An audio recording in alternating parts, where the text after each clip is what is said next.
Hello everyone, my name is Zenitsu and I'm back with another Spoiler Sunday. So this is the time of the week where I like to go through and recap all of the new cards that we got spoiled over the past week, and we got a whole bunch of new cards to be talking about, both in the forms of new promos and in some leaks from a magazine that cover the new starter decks that are coming out in Japan for Mastermind and Imperialmon, and both of those starter decks are looking to be very, very strong starter decks already, based on what little we know about them. So, going over the spoilers, starting off with Gatomon. So, Gatomon is the promo, and it's nice to see that Ghost Games is getting some representation this early on in its life, considering it hasn't even started airing in Japan yet. It's going to be starting to air in October, so I'm looking forward to seeing that show and seeing all of the new Digimon that come with it. But regardless, it's nice to see that we have Gatomon entering the fray of the trading card game. So what this card is doing is it's a red level 3 Digimon with a play cost of 4 and an evo cost of 1 with 4000 DP. So its stats aren't anything too special or interesting to note, but it does have a really interesting ability where during your turn, while you have a tamer in play, this Digimon can attack into the opponent's Digimon, even though that Digimon might be active. So the ability to attack into the opponent's active Digimon is something we don't see a whole lot of. It is something that we have seen before in the game, but it's really weird that it's being put on a level 3 body, especially with the DP not being as high as it could have been. So I don't exactly know how this card is going to be used, but the first thing that comes to my mind is this is kind of like an anti-rookie rush card, where you could pair this up with a couple of just static DP boosts sitting on your field and try to pick off the opponent's rookies as they come in. Then you could line up a blocker to try to protect him, so it's going to be really interesting to see how he's actually going to be used, if he's going to be used at all. So what comes to my mind is a way to set up your field is obviously have him, have a blocker, you evo him on top of a Gatomon from BT01, because Gatomon states when you're attacking into the opponent's Digimon, it'll get plus 1000 DP, making the 4000 to 5000, and you're going to want to play the red tie in order to make it from 5000 to 6000, so you're able to clear off most, if not any of the opponent's rookies on the field, or even some of their lower level Digimon, like it could even pick off some level 4s. So I don't know exactly how good this card is going to be, but it's nice that we are going to be getting Ghost Games in the trading card game, considering this is going to be the main character's partner Digimon, so we might see promos of the other main characters and their partners for the rest of the cast, or we might even see a set that's focused on Ghost Games. So I'm really curious to see not only what this card can do, but what they're going to be doing with Ghost Games in the future. And then as far as the starter deck spoilers go, in that magazine we did get the full deck list of all of the Digimon and their colorations on what's going to be inside of the deck. So we have the full breakdown of all of the Digimon, their numbers, and their colors right here. And we do get some spoilers from each of the decks that I'm going to be going over in just a minute. So we'll start with the Imperialmon stuff, and then we'll go into the Mastermind stuff. So starting things off with the Imperialmon cards, we have a new version of Dinobemon. This Dinobemon is a very strong Digimon to be using because he also has the DNA Digivolution mechanic that we saw previously with Mastermind. So what the DNA Digivolution mechanic means or does is you basically evo him for 0 on top of a level 4 green and a level 4 blue Digimon. So both of those stacks will combine underneath him, and he evos for 0. That's really important because he also will evo unsuspended, so if either of the Digimon attacked or were in a suspended state before, then he unsuspends himself when you evo into him, which is really, really powerful with this type of ability, especially since he naturally just has an evo cost of 4, which is unusually high for a level 5, but it only makes sense considering how strong this card is. So what this card is doing outside of the fact that he does have the DNA Digivolution mechanic is he has a nice when Digivolving ability where you could just suspend one of the opponent's Digimon down, and then if this Digimon was Digivolved using the DNA Digivolution, then that Digimon can't unsuspend during the opponent's next unsuspend phase. So this is just your classic stun lock ability. Even at worst, just digivolving him up to suspend one of the opponent's Digimon is really good, considering he has 8000 DP, which is slightly higher than your average level 5, on top of any inheritables you could pair up with him. So that way he could be even more powerful potentially. To try to delete the opponent's Digimon is already really strong, as we've seen with Lilamon. But with Lilamon, you have to use her Digiburst ability, and this is just a classic when digivolving ability, but like I said before, this does have a slightly higher evo cost, which is why it wants you to use the DNA Digivolution mechanic, which is probably pretty easy for Imperial to use, just because we already have a whole bunch of cards that can evo off of both colors, so it makes actually combining both of those colors really easy, especially since we got a whole bunch of new and powerful tools to be working with for Imperial from the Classic Collection that'll also give some really good inheritables, on top of everything the card was already doing. And then on top of that, he has his own inheritable ability, where during your turn, this Digimon gets plus 1000 DP for each color this Digimon has. So the more colors this Digimon is considered, the stronger it's going to be. So this is going to be used mainly for the new Imperial Dramon, which we already know he's going to be 2 colors. So at worst, he's going to be gaining 2000 DP, but at worst on any of the other Imperials, he's going to be gaining 1000 DP, and that could be pretty decent already, all depending on the type of Imperial build you're going for. So I do think this new Dinobemon is a very strong card to be using in a lot of different Imperial Dramon decks, all depending on what your build is going to be looking like and what colors and synergies you want to try to support more. Next, we have a new Pyildramon. So this new Pyildramon has the same stats and same coloration as we saw with Dinobemon. It also has the DNA Digivolution mechanic, same as Dinobemon, and then it also has its own when digivolving ability, and it has a when attacking ability with no inheritable. So its when digivolving ability is if this Digimon was digivolved by the DNA Digivolution mechanic, then you get to return one of the opponent's Digimon with 6000 DP or less to the bottom of the opponent's deck. So this is better than your average bounce effect just because it's actually putting it to the bottom, but it is limited on the types of Digimon that it's going to be interacting with based on their DP. Most of the time, you're probably just going to be using this to put a blocker back to the bottom of the deck, or if they are trying to just separate their stacks and kind of start going wide, then this could help start picking off and mitigating the opponent's field. And then on top of that, what you're actually going to be using this Digimon for is his when attacking ability of once per turn, you get to unsuspend this Digimon. So while his removal ability on his when digivolving ability is nice, it only triggers if you digivolved it using the Jagras ability, but his when attacking ability is very powerful, especially paired up with the inheritables that we got off of the new Stingmon and new XVmon from the Classic Collection. So you could give him piercing and jamming on top of him being able to multi-attack himself is just very strong, and is basically what Imperial Dramon was doing before and what the old Dinobemon was doing before, well, minus the multi-attacking part. So I do think that this card is going to be a very strong card to be like soloing with as a level 5, but you also can use him for Imperial because it makes the old Imperial cheaper to evo on top of him, and his other synergies that he could potentially have with all of the new Imperials as well. So this card is just a very strong card to be playing around with, basically acting as a pseudo level 6 just because of all of the synergy he currently has, on top of any of the synergy that he's going to be getting within the starter deck and in post-starter deck. So I'm really curious to see how this card is going to be used, and I do think this is going to be a very strong card to be using. And then the last spoiler for the Imperial Dramon starter deck is going to be Megadeth. So Megadeth is the 2-color option card, and we actually do need to have both colors in play in order to hard play this option from our hand. Obviously, if it's coming from our security, we could use it regardless of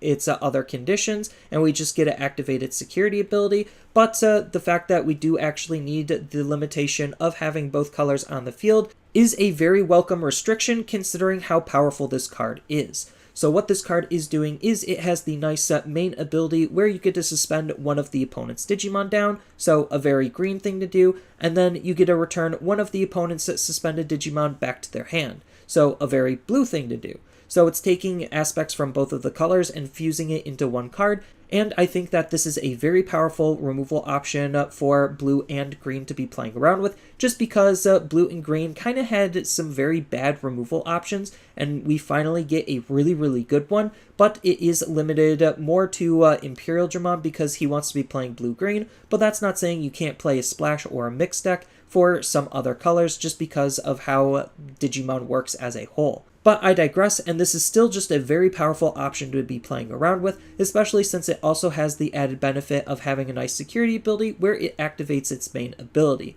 So for all intents and purposes, what Imperial Dramon is going to be doing with this card is it's just going to be its better version of Cocytus Breath, and it's going to be probably the main removal that the deck is going to be using as far as when it comes to options. So this is just a really good option to just get the Digimon off the field, and if you have one of the new dual color Digimon out on the field, then you'll automatically meet both of the requirements in order to use this card more efficiently. So I think that this is just a very powerful option card to be playing around with, more so for Imperial, but I'm curious to see how this card is going to be used in a lot of other decks because it's a really good option card to be playing around with. And if there's one thing I learned about the Digimon card game is that things can be broken in unexpected ways, so I'm looking forward to seeing how people are going to break this card. The easiest thing that comes to my head is just run an off-color tamer, just so you can meet the requirements of this card, but that's just my interpretation, and we'll see what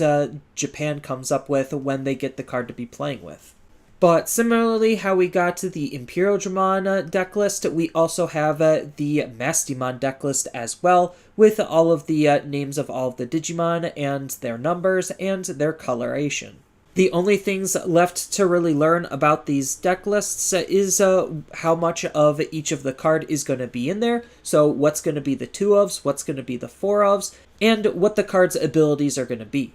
But we could see that for the most part it has a very similar pattern to how the cards are going to be laid out and distributed compared to Imperial Dramon, where you're going to have a couple of yellow cards, a couple of mixed cards, and then for the most part it's going to mainly support one color. The Imperialmon is mainly going to be supporting green, and Mastermind is mainly looking to support purple. And with all of the new yellow cards and the 2-color cards, you still have some flexibility on how you could play it with the other color.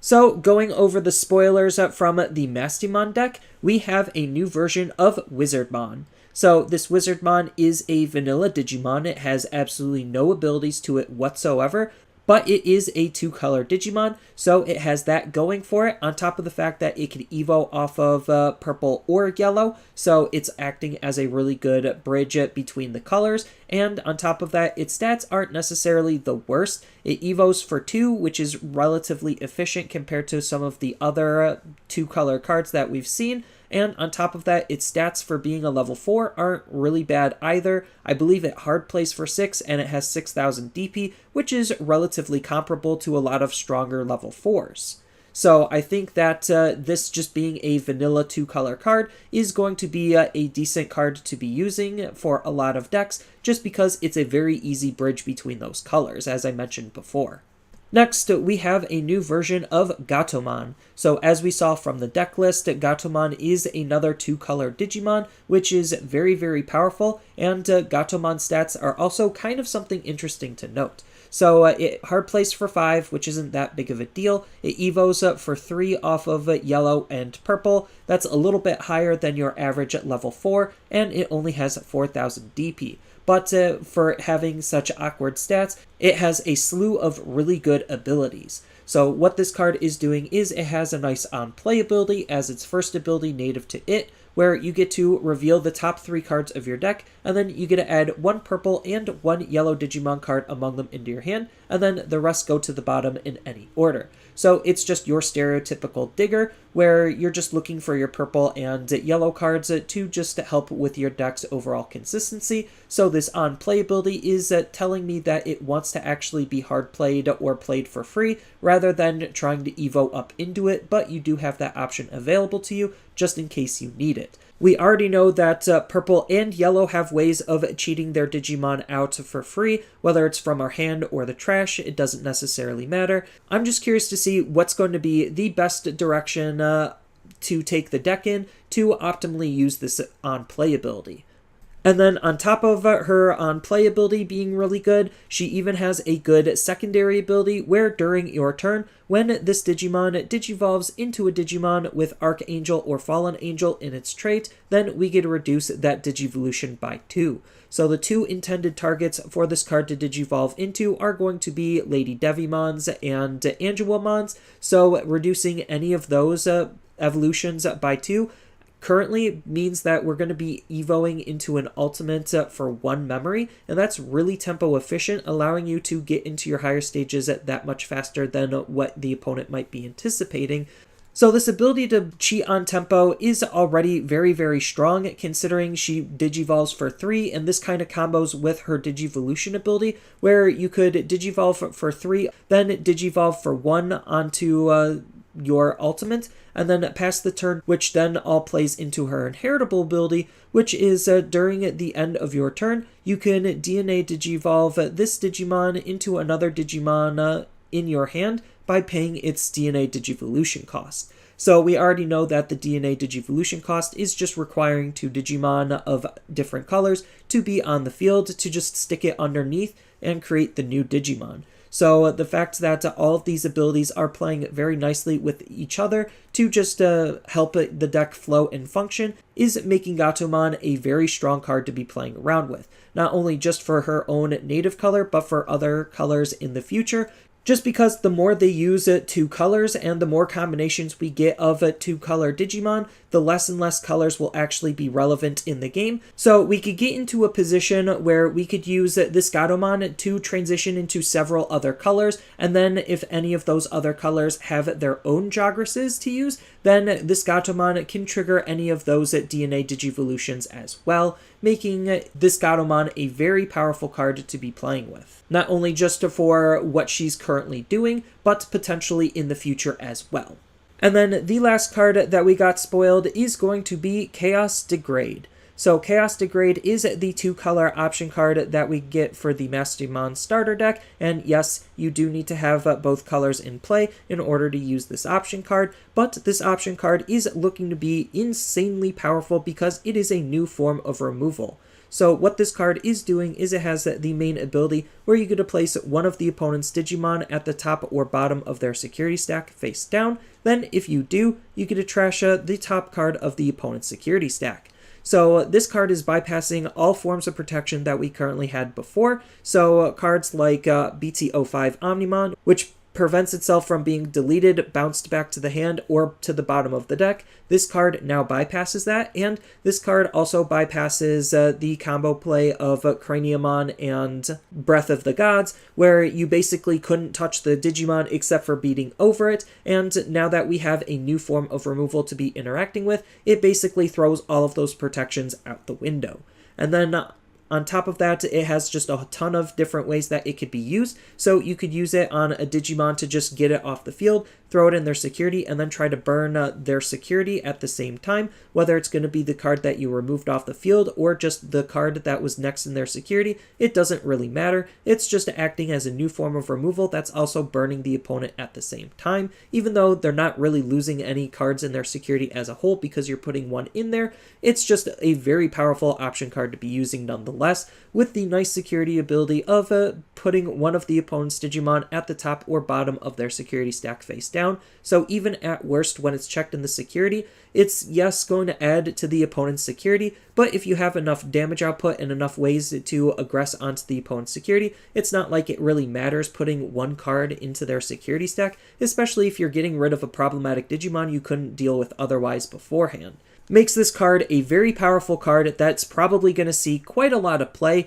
Purple and yellow already had relatively easy ways to be able to play each other, and now that we have this new starter deck coming to make that even easier, is going to make this card a very powerful card to be playing around with. And as I mentioned before with Megadeth, you could probably figure out a way to just be able to use this card in just a generic purple deck or a generic yellow deck, just because the conditions might be easier to meet than we might be anticipating, but only time will tell to see how good this card actually is. So that's all I really have for this video. As always, feel free to tell me your thoughts down in the comments below, and down in the description below are a couple of different ways you could support me and the channel. So I do have a TCG Player affiliate link, so when you use that link to buy cards off of TCG Player, then some of that money will go to supporting me and the channel. I also do make and sell playmats over on Overcard Gamers on Facebook, so when you buy a playmat with my design, then some of that money will also go to help supporting me and the channel.